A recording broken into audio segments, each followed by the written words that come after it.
What is going on, my fans? How is everybody doing? Kind of early for me this morning. This is your host, Joel Davis, on You Can't Make This BS Up. Uh, whew, guys, sorry for the delay on this episode here. I know that you probably are like, why in the world is Joel releasing two uh, episodes on a Friday? I thought that you released one on Wednesday and one on Friday about it. I've had a very crazy work week. Um, y'all know that I am in the food industry, so I am a cook. And when it gets busy, it gets busy. So I had to basically work on stuff on my right after I got off work yesterday and into while I'm off work today. So as of now, I am recording the fourth installation of Pee Wee Gaskins for today when it was supposed to be done Wednesday. Again, I apologize. But life happens. I can't control that. But I do want to say thank you very much for everyone that have been rocking with your boy, showing support and things of that nature. We are really getting discovered. I do got some things lined up, some special guests coming in the next couple of weeks. So please be on the lookout for that and some collaborations as well.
All right, y'all.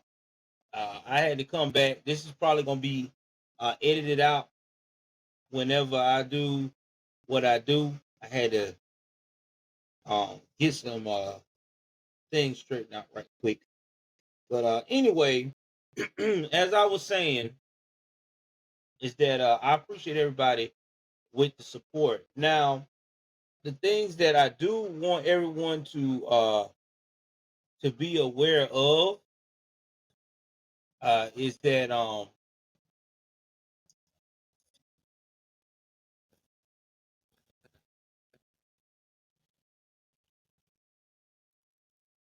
got some housekeeping things that I want to talk about. First things first is that please, guys, if you like my show, no matter what country you in or what part of the world you are in, do me a huge favor and hit the all 5 stars. It helps get our show noticed by everyone on all the platforms.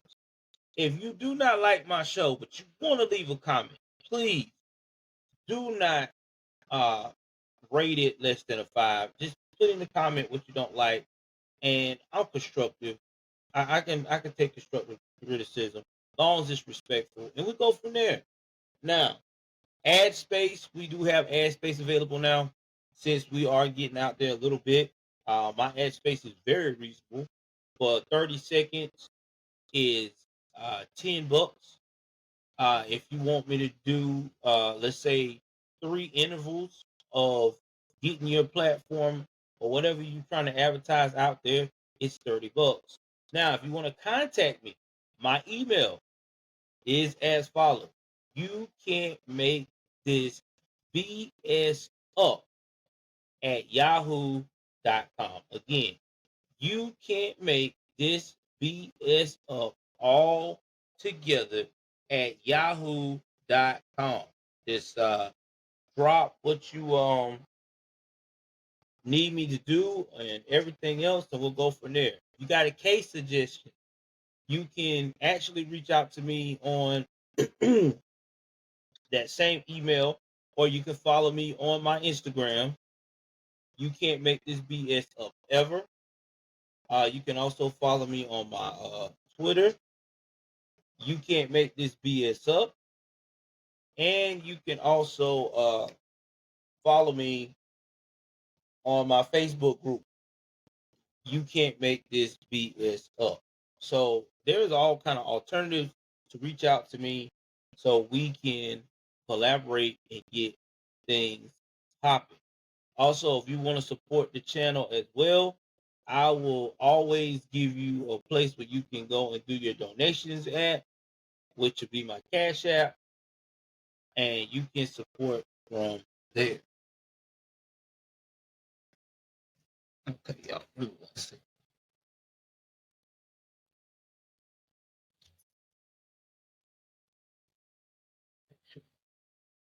Room is covered, so they don't be hot today.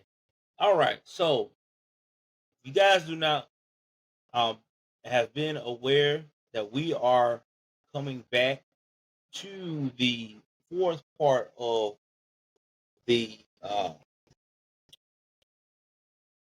Pee Wee Gaskins, the meanest man in America. Now, y'all, let me tell you, Pee Wee Gaskins is like a menace. Now, if you have not heard of this man, he is known as one of the most notorious serial killers of the 20th century. Okay. This guy is responsible, he says, up to about 100 deaths around the Carolina region. Now, there are the ones that they can prove, which he has done, which I think is about 10 or something like that, which we'll go on to discuss into detail further.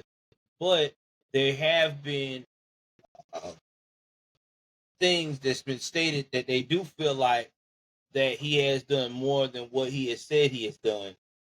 and that with murders, and he possibly could have done that.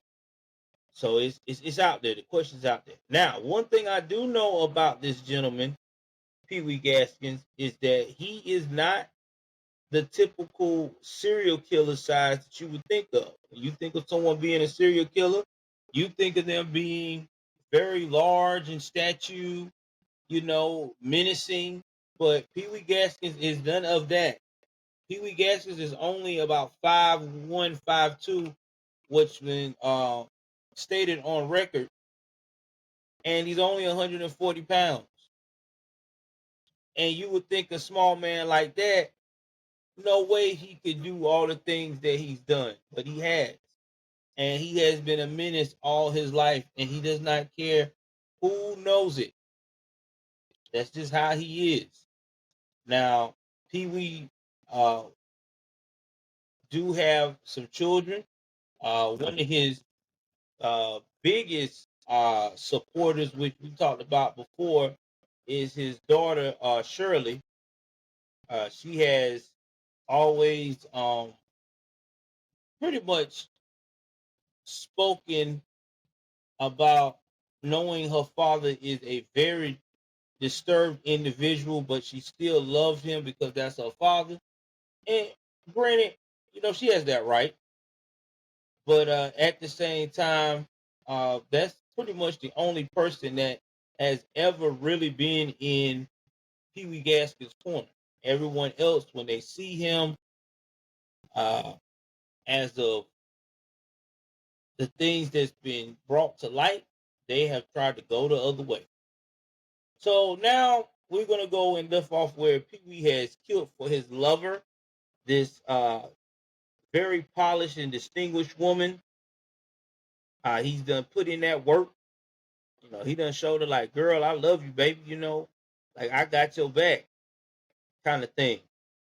And now he is going to go into other things of other victims that he has taken out since then. So I want y'all to be uh, prepared that this is going to be discussing the rest of the murders today, and then we got one more installment, which this is a long one for me because it's a lot that we had to break on because this is a long case. The final one is going to be discussing his conviction and what he has done after his conviction. So more mayhem, more chaos. So with that being said, let's jump into it.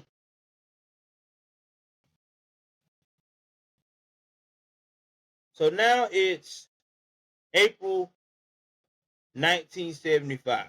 Now y'all know back in February of 1975 that year, again, he had took out Cialis, I meant, for his lover, this older woman. Now, Celis Yates is done going on to the upper room, and now he is focusing on another victim. And this victim, again in April 2000, in April of 1975, is Diane Bellamy Neal. Now, she was once close to Pee Wee. They were sometimes lovers, and she would also help him out when it came to his scheming illegal activity. She was even the one that was involved that helped him lure Silas Yates into an ambush by seducing him into meeting her in a location where it was very remote and wooded. And that flirtation is what Pee Wee betted on to trap this guy and kill him. But now Diane's loyalty has now cracked in front of Pee Wee, along with her boyfriend, Avery Leroy Howard. They came up with the bright idea, okay, since I'm doing all this work for Pee Wee, it's time for him to know that if we don't get this money, we going to them people, aka we going to the cops and telling them everything he been doing. So she confronts Pee Wee and telling, listen, man, if you do not give me and my man some money from all the work and loyalty I've been doing for you lately, oh, we going to the cops, baby. That's just what it is. We going to tell them everything you got going on. And I promise you they going to come at you. Well,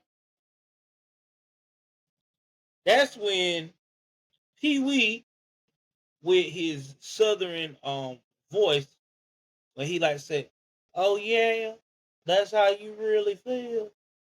Okay, Diane, don't you worry about it. You gonna get your money. That's how Pee Wee thought, for real.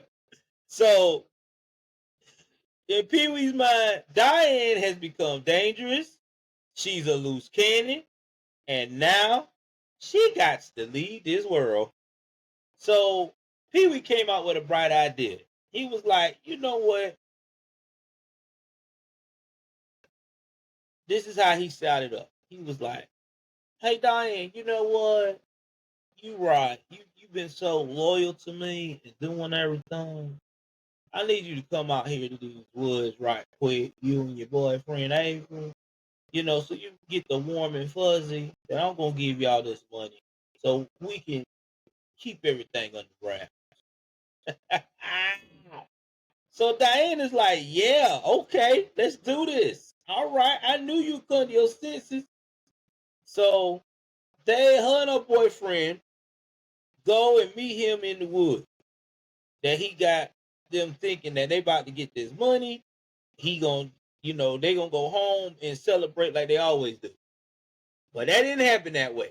When they got and met Pee Wee had that peace be still, ready to go. And the first thing Pee Wee did, you guessed it, he gave them the following. Right there to Diane. She was the first one to go down. One clean shot. And they said he just put in the dirt. And then after that, he turned to her boyfriend. And guess what? He got this too. Now, I want y'all to understand that Avery Leroy Howard is not the type of guy that was scared of violence and was not used to violence. But he was, he's a tough guy. He was streetwise. He's an ex-con. And in his mind, he was like, if I ever had to run up against Pee Wee, I could take him. He ain't nothing but 5'2", like I said, 140 something pounds soaking wet. And so what he didn't understand is Gaskins was also afraid of the size that Avery was. And he know that, man, I can't fight this big motherfucker. I'm only a small guy. And he know that Avery also had a temper. And he just had a lot of people he was tied up with. It was just a lot for Pee Wee to want to deal with. You know what I mean? So that's why he tricked him like he did and executed. So y'all got to understand something about Pee Wee before I go to the next victims. Pee Wee was smart with his execution. He knew he was a small guy. he knew that he could not fight a lot of these guys one-on-one. So what, or people one-on-one. So he would set up scenarios where he was in a position where he gained the upper hand every time. He got full control. And if he knew that your fear was towards him having the upper hand at that present time, Pee Wee applied that pressure until he was out of here. That's what it was. Now we're going into the summer or fall of 1975. Again, Pee Wee's on the tear. He's already done knocked out 4 people. So 3 people so far in this time frame. Silas Yates. Now he done knocked off his little side piece lover, Diane Bellamy Neely, and then he done knocked off her crazy ex-con boyfriend, Avery Leroy Howard. So he on the roll right now. And here in that summer of or fall of 1975, Kim Gilkin was his next victim. Now, Kim Gilkin was only 13 years old, and she was a runaway. But she ran into Gaskins' home, and Pee Wee was like, yeah, I take you in. I look out for you. But it wasn't because he cared about this girl. Pee Wee was a pervert. You know what I mean? And he wanted to violate this young girl. And he did it too, repeatedly. He used all kind of tactics to where she was scared of him, made her feel isolated and vulnerable. And one time, Kim made a mistake of confiding in one of her girlfriends or one of her homegirls that Gaskins had done something bad. And, you know, she really wouldn't go into details. Some people think it was because she was talking about him abusing her like he was. Some people think that he might have told her about the murders. No one never know. But Gaskins overheard it. And he just made it in his mind that Kim got to go home to see Jesus. So he took Kim on a drive, being all nice and soft and calm. He even told her that everything was going to be okay. Then he went deep into that forest and he turned into a monster. He violated her. And then after he did all that, he decided to take her out of this world. No one really know how she passed away, but they do know that it was very personal and it was very intimate and it was a final thing that sent him off. And then he buried her in a shallow grave. Again, this baby was only 13 years old. Rest in peace to Kim Gilkin. Now, it is November the 10th, 1975. He's up to 4 murders already. And his next victim is Denise Bellamy. See, Denise was like, this is November 10th, 1975. So Denise was like 27 years old. I mean, Dennis. Sorry. Let me rephrase that, y'all. I said Denise. I don't know why I said Denise. It was Dennis Bellamy. And this was November 10th, 1975. Dennis was 27. Okay? He was like the half brother of Diane Neely. Now, he had been searching for his sister Diane since her disappearance in April. But he had a gut feeling that Gaskins had to be involved. But he couldn't prove it. But he decided to try to stay close to Gaskins anyway.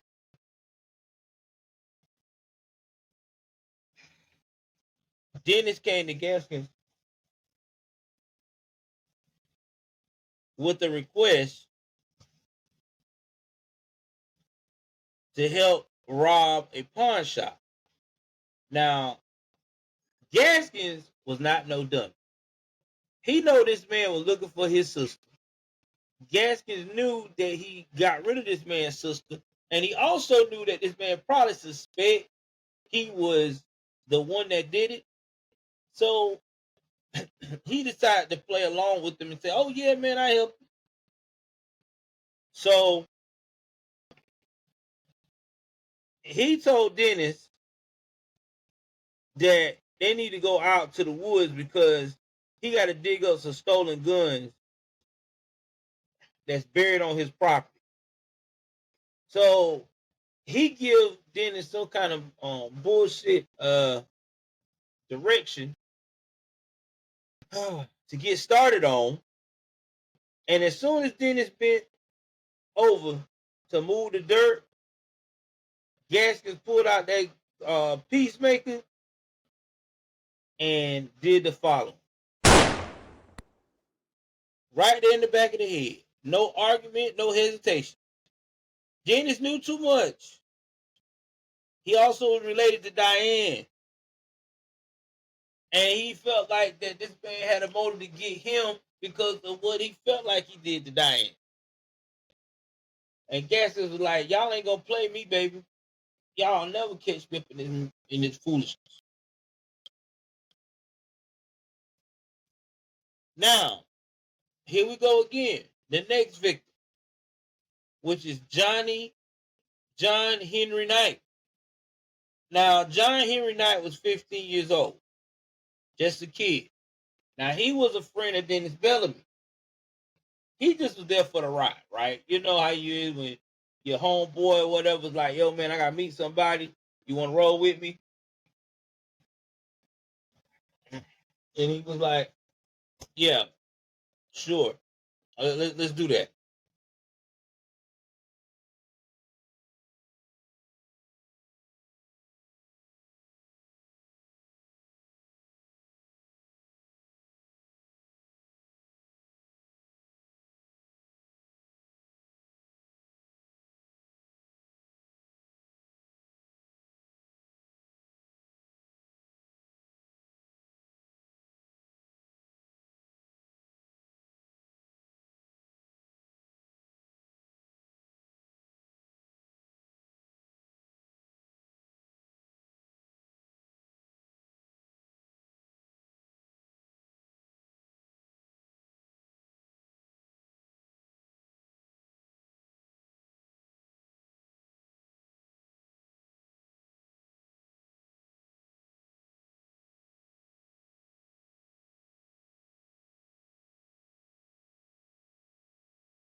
So, as I was saying, so here you got this 15-year-old kid, don't have anything to do with any of this stuff.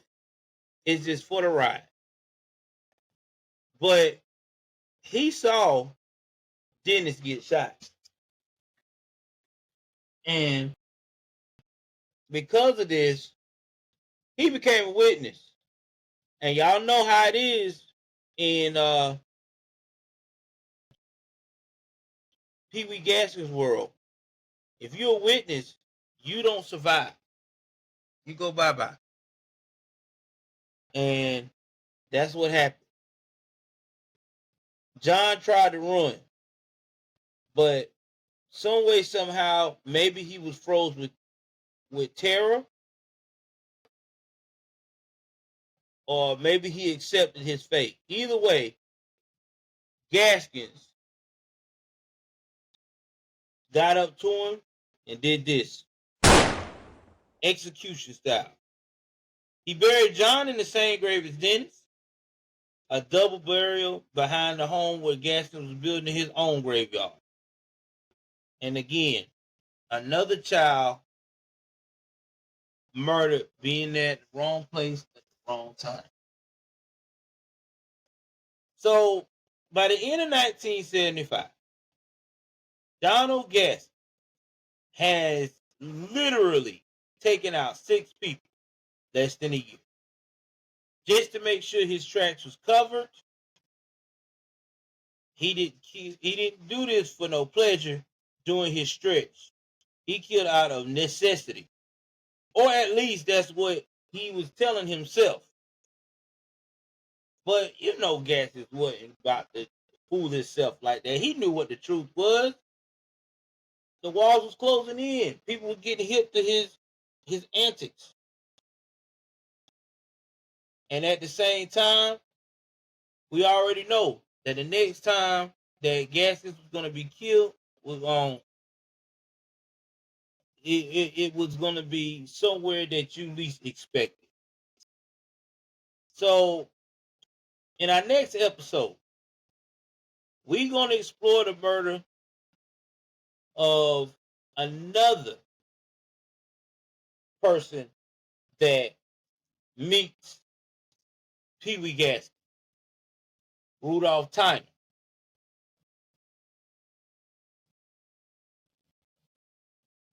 And let's just put it to you this way. Rudolph Tyner's demise was so insane that even to this day, no one has been yet to pull that type of seriousness off. So anyway, guys, all right, stop. Talking to my dog. Sorry about my dog barking in the background. Please do me a favor. Please like, share, and subscribe. All right. Tell me what y'all think about this episode about Pee Wee Gaskins. Again, this is the final part of the Pee Wee Gaskins, but close to the final part of the Pee Wee Gaskins series. And as soon as we do that fifth part, we're definitely going to be moving on to more things and more crazy stories that I got lined up. I got a lot on deck. So again, thank y'all so much for showing support and love to the channel. Y'all know how to get it at me with this ad space. Again, you can reach me at the following, which is you can't make this BS up at yahoo.com. Again, $10 for a 30-second ad. I'm one of the most reasonable ones out. Until then, y'all know what it is. I am out.